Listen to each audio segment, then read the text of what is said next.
முடியாது. மேக்சிமம் வந்து ஒரு கிரகத்தை மட்டும் மையமா வச்சு பேசுறதா இருந்தா நம்மளுடைய இந்தியன் அஸ்ட்ராலஜில சந்திரனை கொஞ்சம் இம்பார்ட்டன்ட் எடுக்கலாம். ஏன்னா ராசி அப்படின்னு சொல்றாங்க, ராசி ராசி ராசி தான் உடல், ராசி தான் மனம்னு பேசுறாங்க. அப்ப மீறி போனா ராசியை பிடிக்கலாம். அப்ப பாரம்பரிய அஸ்ட்ராலஜில இருந்துகிட்டு இந்த கிரக பயிற்சிகளை இவங்கனால இதுக்கு மேல ஹேண்டில் பண்ண முடியாது. அப்ப அவங்க என்ன செய்யறாங்கன்னா, முடிஞ்ச அளவுக்கு ஏதாச்சும் ஒண்ணு சொல்லணும் இல்லைங்களா? புத்தாண்டுன்னு வருது, புத்தாண்டுனால ஏதாச்சும் நடக்குதா? ஒண்ணும் இல்ல.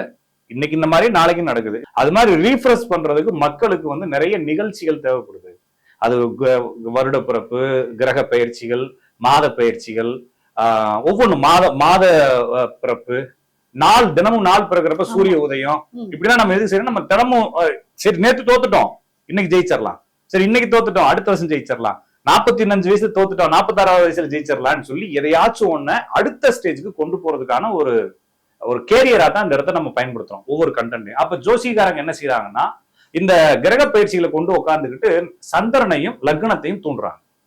அப்ப சந்திரன் லக்னத்தையும் கொஞ்சம் மேனேஜ் பண்ணி சொல்லும் பொழுது சந்திரனுக்கு எத்தனாவது இடம், அங்கே என்ன செஞ்சிடறாங்கன்னா சந்திரனுக்கு 4வது இடம், சந்திரனுக்கு 5வது இடம் அப்படின்னு வரும்போது 5ஆம் இடம், 6ஆம் இடம், 7ஆம் இடம் சொல்லி ஸ்தான பலன்களையே திருப்பி சந்திரன்ல இருந்து எண்ணி சொல்றாங்க.